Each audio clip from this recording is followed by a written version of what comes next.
Ladies and gentlemen, I'm going to come out and say it right now. I'm just nonplussed by this game. Um, you know, I didn't scream a lot at my TV yesterday. I kind of saw this coming. I kind of didn't. But it just feels so annoying. But at the same time, it's sort of a mixed. Like, you're numb to it because of all the shit that's been happening the last few years. But at the same time, whoa, our team got blown out 48-22. We got our ass kicked. Welcome to the Big Blue in the Bronx podcast, everybody. Be sure to hit that like button, comment, and subscribe. Turn on post notifications so you know when a live stream pops for your jobs. Appreciate y'all coming back. This may be one of the shorter episodes that you may see coming from me. I think the shortest I've done was 19 minutes or 25 minutes in the podcast's career, of course. But I mean, I'm going to ask you guys, what did we learn? Because I didn't learn anything. If I'm going to be completely transparent. I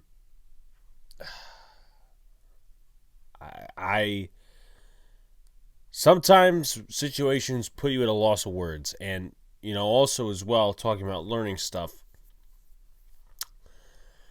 I was rewatching the game at around 2:00 in the morning because I usually, last 2-3 weeks I've been rewatching the games to see, oh, do I need to rewatch this? Am I gonna learn anything? Right?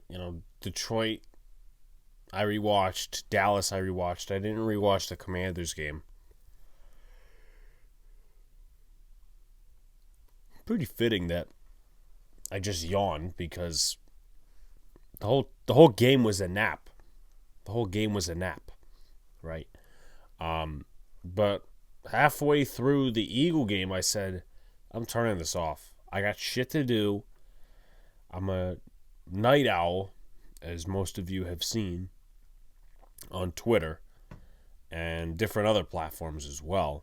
I'm a night owl, so I stay up till like 4 or 5 in the morning, but I wasn't doing anything related to the Giants because I didn't learn anything from the game. And I don't know. We're gonna get into the other stuff. I don't want to sit here with empty words. Let's go through the usual stuff. We're gonna go with the stats once I take a sip. Jalen Hurts was 21 of 31, 217, 2 touchdowns, 4 sacks taken, 85.4 QBR, a passer rating of 109.2. Daniel Jones was 18 of 27, 169 yards, 1 touchdown, 4 sacks taken, 78.3 QBR, passer rating of 96.1. Tyrod Taylor, 5 for 5, 47 yards, 1 touchdown, 3 sacks taken, 94.6 QBR, and a passer rating of 105.4. Take a look at the rushing game. That once again killed us. I mean, this is something I've been bringing up for weeks now. Rushing game killed us. Miles Sanders probably had a career day, if we're being completely transparent. He went over 1,000 yards, so shout out to Miles Sanders, right? 17 carries, 144 yards, 8.5 yards per carry, 2 touchdowns. Jalen Hurts, 11 yards per carry, 7 carries, 77 yards, 1 touchdown. Boston Scott got his usual touchdown against the Giants. I think he's played something like 8-9 career games against the Giants, or he has, I forget the stat, but I believe he has 16 career touchdowns and 9 of them are against the Giants, something along those lines. So, I mean, he's the definition of a giant killer. For the Giants rushing game, Tyrod Taylor was our lead rusher. Yay, 2 carries, 40 yards. Saquon Barkley, 9 carries, 28 yards. Daniel Jones, 4 carries, 26 yards, and a touchdown. Gary Brightwell, 5 carries, 23 yards. And Matt Breida, 3 carries, 6 yards. Take a look at the receiving game. I mean, it was all a dink and dunk contest, and then explosive plays happened as well. A.J. Brown, 4 receptions, 70 yards, 1 touchdown. Devonta Smith, 5 receptions, 64 yards and a touchdown. Grant Calcaterra, 2 receptions, 24 yards. Jack Stoll, the other tight end, 2 receptions, 20 yards. Quez Watkins, 4 receptions, 19 yards. Other receptions, Miles Sanders, Zach Pascal, Boston Scott, Kenneth Gainwell. Giants side, Richie James is also, known for his garbage time touchdowns. Cowboys, Lions, and now Eagles. 7 receptions, 61 yards, 1 touchdown. I mean, I guess it's meaningful for him, right? Hasn't gotten a ton of touchdowns in his career. He's now in concussion protocol, by the way, because the Eagles defender literally headbutted him. Darius Slayton, 2 catches, 42 yards. Isaiah Hodgins, 4 receptions, 38 yards, and a touchdown. I'm so just nonplussed by this game. It's spewing my words. Daniel Bellinger, 3 receptions, 19 yards. Saquon Barkley, 2 receptions, 20 yards. 2 receptions, 18 yards for Gary Brightwell and Nick Vanette. And Matt Breida also got in on the action. Tyrod Taylor lost a fumble and was recovered by Patrick Johnson. So that was actually the only turnover in the game. You look at the Eagle defense, 12 quarterback hits, 7 sacks, 10 tackles for loss. Who contributes to that, you ask? Marcus Epps had a tackle for a loss. TJ Edwards had a tackle for a loss. Brandon Graham had a hell of a day. I mean, he's like 33, 35 years old, and he just destroyed Evan Neal. He destroyed whoever he was going up against. 3 sacks, 3 tackles for loss, 3 quarterback hits. Fletcher Cox got in on the action. Tackle for loss, a sack, and 2 quarterback hits. Milton Williams, he had a sack, 2 tackles for loss, and 2 quarterback hits. I mean, he's not that great, but he got in on the Giants, so shouts to that guy. Hassan Riddick, I'm surprised he didn't destroy the Giants a little bit more. 1 sack, a tackle for a loss, and a quarterback hit. Kaiser White had a quarterback hit. Josh Sweat had the first sack of the game. Going up against Andrew Thomas, which, to be completely transparent, I'm getting a little concerned about Andrew Thomas because he's given up a sack in 3 straight games. So is Bobby Johnson doing something, in terms of scheme? Is it Andrew Thomas not playing well? Is he sick? Is he hurt? Something's definitely wrong. And if you're a Giants fan, you have to admit it. And he could be spotless throughout the rest of the game, but he doesn't give up sacks like this. He doesn't. I think he's given up 3 sacks on the season. Something's wrong. Something is definitely wrong. Can't hide blind forever. But yeah, Josh Sweat, 2 quarterback hits, a tackle for loss, and a sack. And then Javon Hargrave, who I'm surprised didn't get to the quarterback. He also had a quarterback hit. That was pretty much it. Nothing for Linval Joseph or Ndamukong Suh, surprisingly. But, they're pretty older, so I'm also not shocked they didn't get in on the action. For the Giants, I would say about 3 of the sacks they had were, I would say, in real time. 1 sack was a garbage time sack.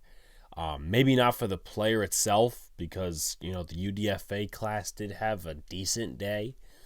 But I'll go down the list like I usually do. Michael McFadden had a tackle for a loss. Zion Gilbert had a sack, tackle for a loss, and a quarterback hit. So, he had a decent day. I think PFF loved him as the best defender. But that doesn't really say much. Azeez Ojulari, I mean, he's a force on the field. He really is. 2 quarterback hits, 2 sacks, 2 tackles for a loss. I mean, he's got 4 sacks on the season. That's more than most of the guys on our squad who's played 16 games. So, shout-outs to Azeez, man. Hopefully he just stays healthy. We ride this through, and yeah, Also, Dexter Lawrence had a quarterback hit.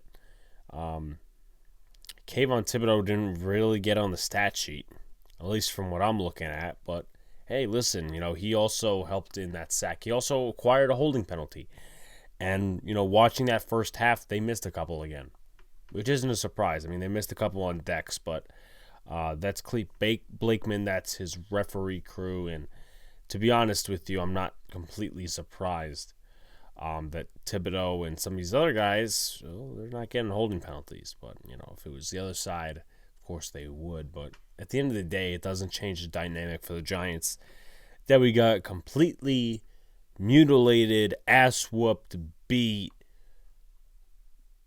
Use a word and put it to your liking. But 4 sacks, 5 quarterback hits for the Giants.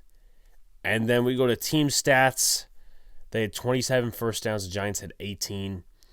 11 passing first downs for the Giants. They had 10 passing first downs. Then you move to rushing, and they had 15 first downs, and Giants had 7.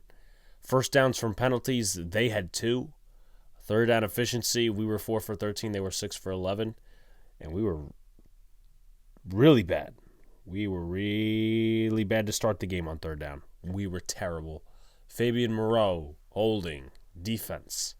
There was a couple of plays like Devonta Smith, that tight window catch to the right side on the first drive. When the Eagles were first backed up in their own territory, catch to the left side. I think it was Quez Watkins, and Fabian Moreau was in the slot. So, I mean, I'm not going to sit here and crap on Fabian Moreau. Oh, you should be cut, this, that, and the other thing. I'm not going to do that because it's an unfortunate situation, and he's not a corner 1. I mean, he was barely a corner 2 when we picked him up. But I guess you kind of saw a little bit when he was struggling against the Houston Texans receivers when Adoree was still healthy. But fourth down efficiency, Giants were 2 for 3, and the Eagles were 1 for 1. We all know that one big fourth down play. Total plays, 66 for the Eagles, 62 for the Giants. Total yards, they had 437, we had 304.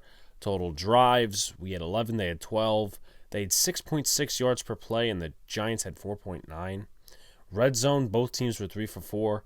Penalties, they had 2 penalties for 9 yards. That's very disciplined, by the way. That's very disciplined. And I'm not even joking when I say that. Shouts to Nick Sirianni and his squad. Very disciplined. If I'm going to be, once again, completely transparent, I don't think penalties played too much of a factor in this game, except for Fabian Moreau holding once or twice. He also had the hand in the face penalty, which was, I think, on the first drive as well, which killed us, like many other things. But 5 penalties, 34 yards. Obviously, we had the turnover, which was a fumble lost by Tyrod Taylor, which meant absolutely zilch. But also, time possession, they had 32-30, 27-30 for the Giants. Some asshole with a tiny dick goes out and speeds outside my apartment. Let's go to the offense. Daniel Jones, average with the passing game. I mean, he had a good day. He did what he needed to do. But it wasn't enough. He isn't the problem. He isn't the solution either. I know I've kind of talked over the past 24 hours on social media, and we had the call-in show and all these different things. He was getting ransacked in the backfield constantly. And Brian Dable was talking about how we were behind the defense a couple of times, meaning that we had chances to make plays and we didn't make them. And people thought that pointed comment was at Daniel Jones, and people said that it's more towards a protection, which it's very possible. But Daniel Jones had no time to throw. He had no time to throw. Let's be completely real with ourselves here. It's not an excuse. It's just at the end of the day what happened. Part of the Giants' offensive staff is scared of this offensive line. they're scared of this offensive line. But at the same time, I've said it for weeks. You got to pass on first down, and I'm going to be real again. I don't want to use the T word. I'm going to be real. I didn't chart first down drop back passing or first down passing to first down running. I didn't. Because it didn't matter this game. The Giants were behind in every single fucking facet. It's just real. I'm going to look up, see if anyone did any statistical stuff in terms of the offense. Maybe Bobby Skinner did. Let's see. So I'm going to take this one for the defense. So here is this, right? Daniel Jones on straight drop back passing on first and second down. 10 for 13, 125 yards, 9.6 yards per attempt, 1 sack, and a run of 2 yards.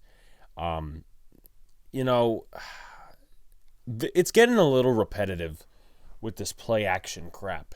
And I'm not going to rant because there's no thing about the Giants is going to change down the stretch.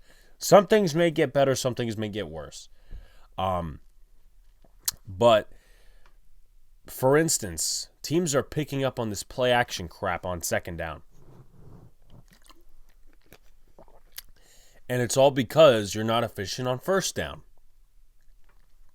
I want to say maybe that place, that whole, I don't know if you guys remember specifically, but I don't know what the first play was. There was a play probably close to Eagles territory, and Daniel Jones was, rolling out in play action. He throws to Richie James. He's stuffed behind the line by an inch.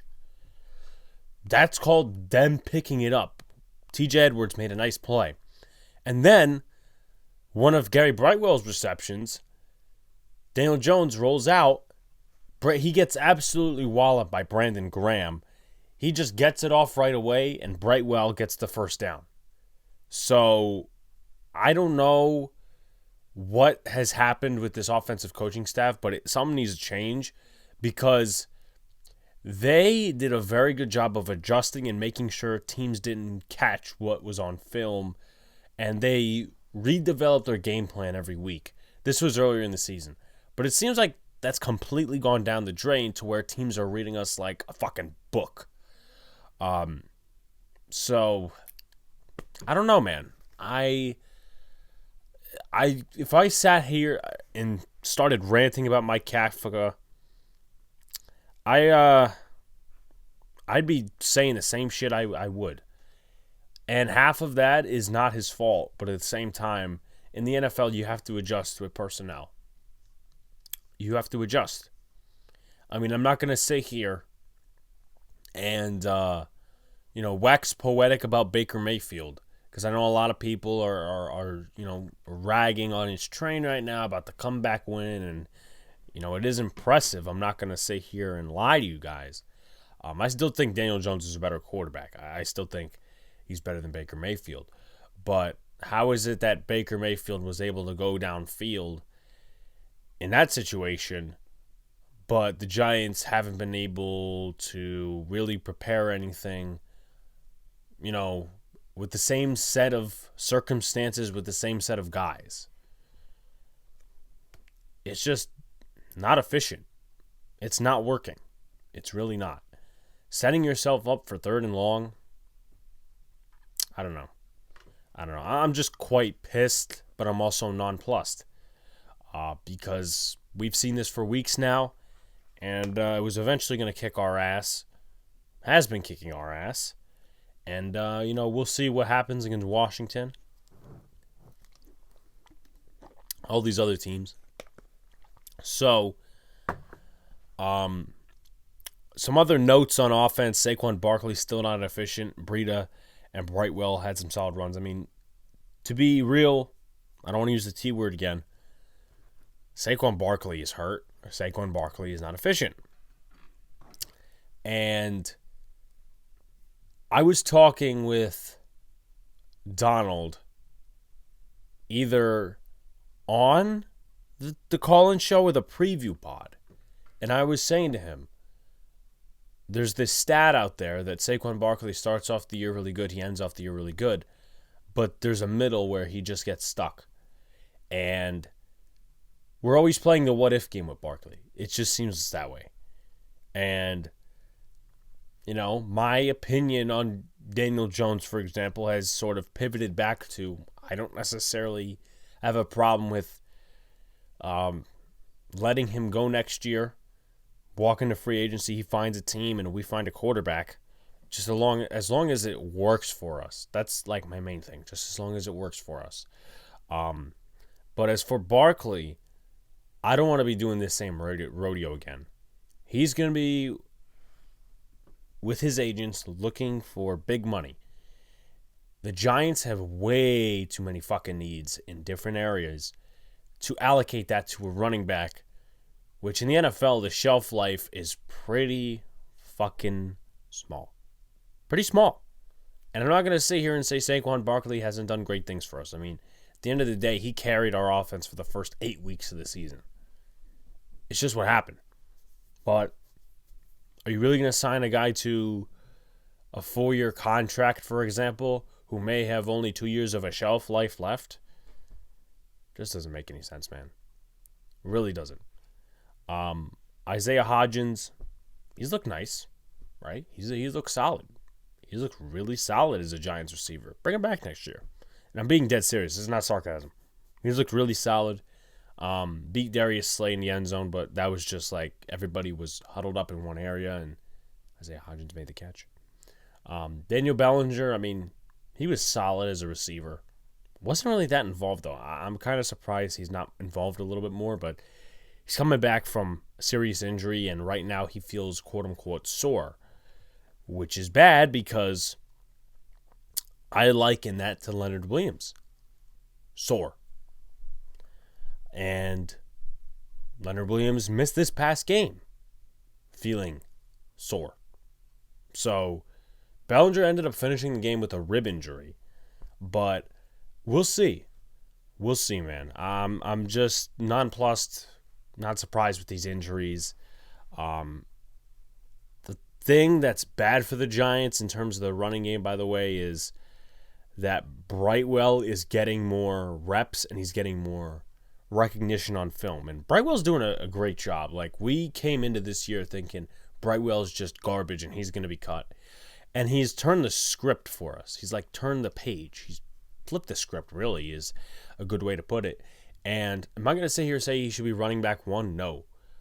But whatever is going on, he's not efficient. And you have to level your playing field in terms of your takes when you're talking about Barkley, when you're talking about Jones, whatever the case may be. But if you asked me right now, and I'm going to be completely transparent, I would take Brightwell in a few reps over Saquon Barkley. Because Saquon Barkley's not efficient. Let him rest, even though he's probably going to force himself to play for the Washington game. And he really shouldn't have played against the Eagles. He really shouldn't have. Because you saw him a couple of times before the end zone. He would just trip. Is it his shoulder? Is it his neck? So hopefully he rests. I honestly would rather him just rest the whole week and then play on Sunday. There's such thing as veteran rest. Like Glowinski got veteran rest. Like, why does he get veteran rest? I mean, he rests every Sunday when he's getting beat up by 300-pound defensive linemen. It's just the truth. So Saquon Barkley should have that veteran rest. My personal opinion. And then nobody played well in the O-line. I'm going to come out and say that. I don't think the O-line, I think this was the worst game. I'm just going to put it overall. John Feliciano, bad as usual. Nick Gates, not great. And he's playing out of position. I'm going to keep saying that. And if the Giants don't make a move with Bredesen and if Azudu comes back this week, if they don't make any moves on the O-line, I'm going to give up on the subject overall. Because Bredesen is better than Gates at left guard. And Gates is better than Feliciano at center. But they have this emotional attachment for some reason to John Feliciano. He's just not good. He gets bullied. He gives up ground. He's not good. Neither is Glowinski, but Glowinski is at least a little better in some areas than Feliciano is. Neal, he just totally dropped. And I understand you're facing some top-tier guys, but what's the case going to be next week, right? Chase Young is off IR, or he's going to be. And, he still has a decent skill set, so he's going to be wanting to say, hey, listen, I didn't really get the best of Thomas. Let me get the best of Evan Neal, which would leave Montez Sweat on the other side. And Montez Sweat's probably thinking, okay, this guy's giving up a sack in 3 straight games. So no one on the O-line is safe. I'm going to be completely transparent. No one on the O-line is safe. I'll take a quick sip real quick, and we'll head into the defense. The only positives defensively I looked at in terms of players were 3 players. Now, obviously, we look at snap counts, how much they played and whatnot. I didn't really see too many bad things from Cordell Flott. I don't know how PFF graded him, if you listen to that shit. But Azeez Ojulari, I mean, he has the ability to wreck games, and maybe not in the way of an Aaron Donald or some of these other guys, right? But when he's on the field, he's constantly productive. I mean, he had 8.5, 9 sacks last year for the Giants. He's got 4 sacks in 4 games this season for the Giants. I mean, he's playing some really good football. Now, something I would like him to get better at, he's still not very good in the running game, which, maybe you could play an extra defensive lineman, like maybe put Jahad Wood out there with Ojulari to help set the edge. Still needs to get better with that. But I'm taking all of the good things over the bad in terms of Azeez Ojulari. When Leonard Williams comes back, whenever the fuck that is, the Giants have a front 4 force. They just need to soup up their linebackers in the offseason. That's not going to happen now because Landon Collins, I mean, he's been on the shelf since Seattle. Micah McFadden, hopefully he's not badly hurt. Tay Crowder, I mean, I know a lot of people say, oh, Jalen Smith is bad. And listen, I've acknowledged that Jalen Smith was pretty overrated when we first brought him in. He hasn't been looking good. I don't know why Carl Banks said, oh, I love Jalen Smith. Really? You watching 2022 Jalen Smith, or you watching 2017 Jalen Smith? Which one is it? But Tay Crowder, man, I mean, one of the first plays I recognized, he just got shoved. Just got shoved by Jason Kelsey. So, no edge setting, running game getting toasted, inside linebackers playing horrible. Moreau was toasted a few times. I mean, he's put in that position. Nick McLeod put in that position. I'm not a fan. I'm not a fan of benching Rodarius Williams. And listen, sometimes you have to make a statement and you have to curb the locker room, if you will, because I know obviously Rodarius Williams made some comments last week about playing and Tay Crowder, but at the end of the day, I'm just not feeling too positive about it. I think it's a one-game thing. But he's got to be on the field, man. If Adoree Jackson's going to be out another week, you need a guy that can play man coverage. You really do. Because either way, you're fucked in terms of talent. It's just going to end up being like that. But if we're going to sit here and choose Nick McLeod over Rodarius Williams, who Rodarius Williams is actually a better corner, and we've seen more production from him. Like, McLeod doesn't have an interception on the season. Go look at Pro Football Reference and the stats for Rodarius Williams. I mean, he was pretty immaculate in that game against the Cowboys. And those are not B-C receivers. Those are pretty damn fucking good receivers. So, I don't understand what Wink's philosophy is in terms of that. But it just pains me a little bit. It really does. Because I've always liked Rodarius Williams when he came in, press man corner, right?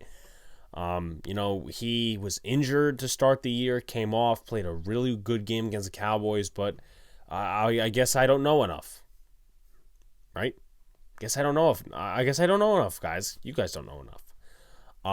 Giants get 4 sacks, 5 quarterback hits. Pressure was all right. I thought it was pretty consistent. They forced Hurts out of the pocket a couple of times. Unfortunately, he was made a scrambler like twice. That caused some big runs, but we were just getting gashed in the running game, so it's not like it mattered anyway. Two more things on the defensive side of the ball. We already went over the running game getting gashed. Julian Love whiffing on that Devonta Smith touchdown. I don't know what the fuck he was thinking or what he was doing, but that was the game over, right? That was like the game is over at this point. There's three plays in a few minutes span that said, okay, Giant fans, this game is over. You got the Julian Love giving up a touchdown to Devonta Smith. First of all, Darnell Holmes gets beat, okay? You know, you want to make a case about, McLeod's at least a decent outside corner. Darius Williams, in my opinion, should be playing the slot because he could actually press up, okay? He's got experience against some of these corners, some of these wide receivers like Dallas, where he's played decently. And he's improved a little bit over the past year, even though he tore his ACL. So even though he tore his ACL, he's still better than some of the guys we have on the roster. So, call me a Darius Williams homer. But with that being said, Darnay Holmes completely cooked. It wasn't a wheel route, but it was like a wheel route. I don't know what the route's called. I'm going to be completely honest with you guys. But he gets cooked. Julian Love, who would normally, maybe in that situation, make that play, completely whiffs. Now, it's a lose-lose situation, but you still had a chance to get that ball out of his hands. If you try to go for the hit, and you go for the hit, personal foul hit against a defenseless receiver, defense number 20. But if you whiff, guess what? He walks right into the motherfucking end zone. You know what? At that point in the game about the hit, game's over anyway. Game is quite over. So that's that. And to be completely fair, guys, that's the Giants. That's the Giants in terms of plays that would happen to them, and that's also self-inflicted. Adoree Jackson, that's Brian Dable's fault. The fact that we don't, and it's not even in terms of the fact that, Adoree in the slot or whatever. Adoree would not be covering a guy in the slot like that, but A.J. Brown had a day against us, and maybe that would have been a little less hurtful if Adoree Jackson, his former teammate, was on the field. So there's that. Thank you, once again, Brian Dable, for putting him out for punts. And then Xavier McKinney. He decided that he would go on an ATV trip and he would get hurt. And to be completely honest with you guys, I don't know that he's coming back this season. I'm just going to put it out there. Man, I'm feeling real negative right now. It's a slim chance that the Giants make the playoffs, but he did something really fucking stupid. And I like Xavier McKinney. I really do. But you know what? The Giants' season defensively has completely turned upside down because that guy's not on the field. And people said in the beginning, McKinney, he's not going to impact. It's not going to be much of an impact, whatever. When you have Jason Pinnock playing safety, and he's not that good in extended snaps. He's not that good. I don't understand as to why also as well. We have a 4th-round pick, Dane Belton. Yeah, he was playing not so great in some areas, but he's completely sidelined for most of the game. Doesn't really make sense to me, guys. Really doesn't. But the Giants' self-inflicted wounds with injuries. Adoree Jackson, hey, that's a coaching staff's fault. You put him out there for punts because you couldn't upload Khalil Pimpleton or somebody. You couldn't just say, David Sills, you're gone. You couldn't say, Austin Calitro, you're gone earlier. And then Xavier McKinney already went over. Stock up, stock down. I'm going to go Kayvon Tibbs, Aziz, Isaiah Hodgins, Cordell Flott, Gary Brightwell too. I didn't think about adding him in, but Gary Brightwell definitely deserves a stock up. Stock down, O-line, linebackers, corners, defensive linemen, running back, namely Barkley. I don't know. And then we'll go to snap counts real quick. Let's go to them snap counts. Offensively, Feliciano and Gates were the only ones that played 100%. So that's that. And, of course, that fits so much because the Giants ended up in the fourth quarter putting Tyrod in. And the first play of the game, the first play of the drive, is Matt Parrott giving up a sack to Patrick Johnson, a nobody. I mean, Eagle fans will probably tell you, dude, this guy sucks. He beat your guy, and he looks good now. But what can I say? What can I say? They, in a lot of different areas, maybe they did mail it in. Richie James, 91%. Isaiah Hodgins, 89%. Darius Slayton, 83%. Evan Neal and Andrew Thomas, 81%. Daniel Jones, 81%. Mark Lewinsky, 81%. Daniel Bellinger, 61%. Nick Van Nett, 44%. Gary Brightwell, 33%. Matt Breida, 36%. Saquon Barkley, 31%. Tyree Phillips, 19%. That goes along with Matt Parrott and Jack Anderson. Tyrod Taylor, 19% as well. Kenny Galladay, 17%. Marcus Johnson, 9%. And Chris Myrick, 6%. You know, I'm going to encourage you guys to maybe do some research or ask somebody. Who's the better blocking tight end? Is it Nick Van Nett or is it Chris Myrick? Because I would like to know, honestly. Van Nett's been getting a lot more snaps, and he's been with the team for 2 weeks. So that's just my curiosity at hand. Julian Love and Nick McLeod played 91%. Jason Pinnock and Jalen Smith played 84%, 81% for Thibodeau and Moreau. 72% for Dexter Lawrence, 60% for Holmes and Ojulari, 54% for Ryder Anderson, who played solid, so maybe he gets a stock up. He got his first NFL sack. Zion Gilbert also could add the stock up as well. 53% for Henry Mondo, 44% for Jihad Ward, Micah McFadden, 43%, Justin Ellis, 40%, Cordell Flott, 35%. 32% Tony Jefferson, 25% for Zimenez and Crowder, Tamon Fox, 18%, Zion Gilbert, 12%, Dane Belton, 10%, and Ellerson Smith, 4%. I mean, if you want my honest opinion, guys, I don't think Ellerson Smith deserves a spot on this team. Yeah, he made a block punt, but at the same time, half of the special teams almost let him go take the conversion. But I didn't really reflect on it earlier, and I'd like to right now. 3 plays that killed this game was the Devonta Smith touchdown. Then you go ahead and you have Jamie Gillen, who's a complete fucking moron. I mean, if it's wet outside, you might want to bring gloves with you. But he drops it, drop kicks it like it's like we're playing fucking rugby here. And we know that's not legal. They say loss of down. So I'm like, you got to be fucking kidding me. They get the ball 10 yards backwards. And then, with that being said, Nick McLeod totally beat by A.J. Brown. So that 3 plays that destroyed the game right there. Nothing else. Because there were big plays, of course, for the Eagles offense. They put up 48. But it's like, the game was over. The game was over by then. 21-0. So, where do I stand with the New York Giants before we get out of here? Where do I stand, right? Where do I stand?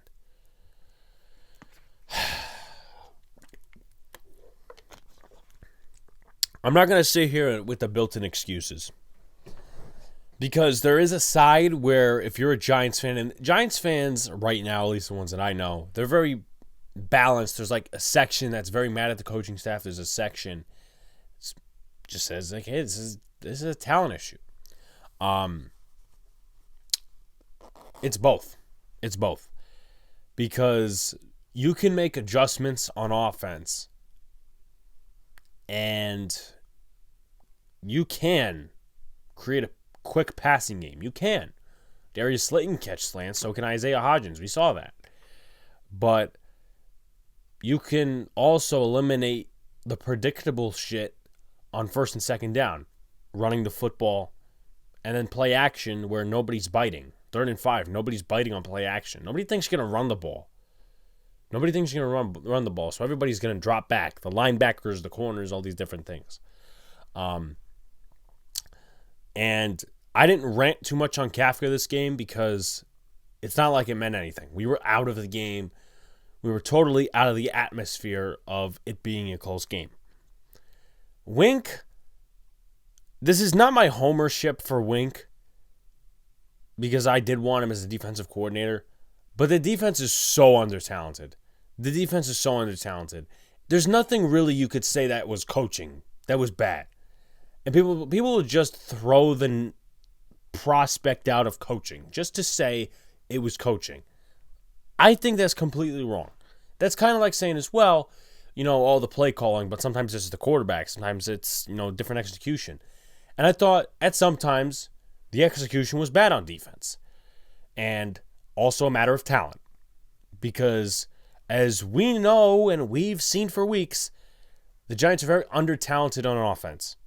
And to be completely transparent, Joe Schoen knew that the offense, and everybody knew that the offense was going to look pretty bad. Now, this bad, maybe not, but it was going to look bad. We didn't say this was going to be the forefront of the team. As far as the defense goes, it's injuries and execution and some personnel things you could intertwine. Rodarius Williams is my main bug with Wink Martindale and Dane Belton too, because Jason Pinnock should not be playing that many snaps. You need to get Belton in at this point in the season. Whether you're playing for the playoffs, you're playing for development. I'm also getting really sick and tired of people talking about Joe Schoen punting on the season. I really am. This is a rebuild, and this is not being a homer. I know that a lot of people say, oh, you should pick the direction. You're the New York Knicks. You should have picked the direction. You're going to go out and give a second for Jerry Jeudy, who just had a temper tantrum with the Broncos and got ejected? Is that what you want in your team? I mean, OBJ just came out with a comment that said, oh, I don't think it's, I don't think it's necessary to play in the regular season.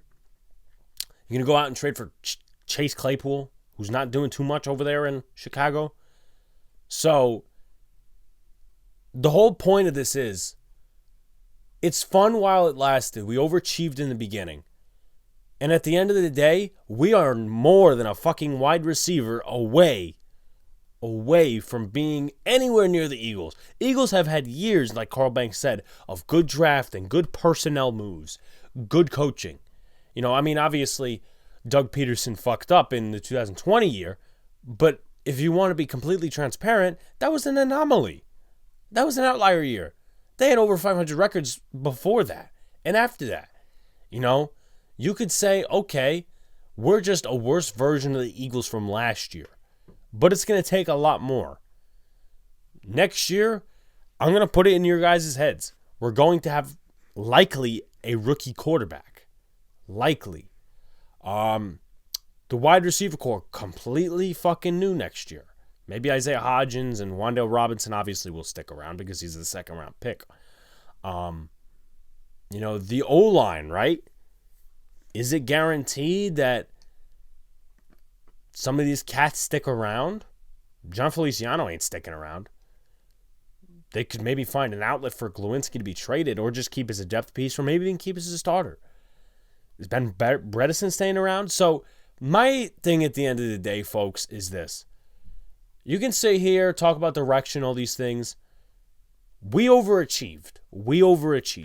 Now, if you have a bone to pick with direction and trust, you could say, okay, they're not trusting Daniel Jones enough because we need to see what he can do.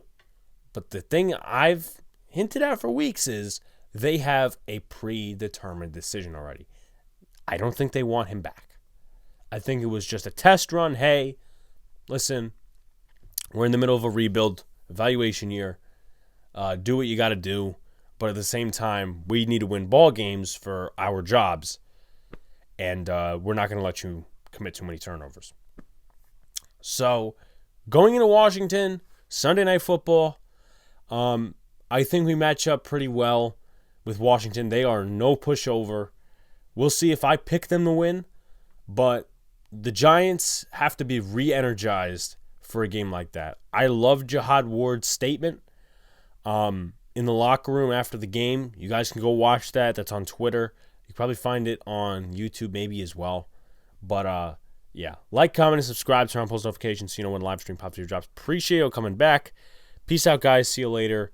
And stay cool.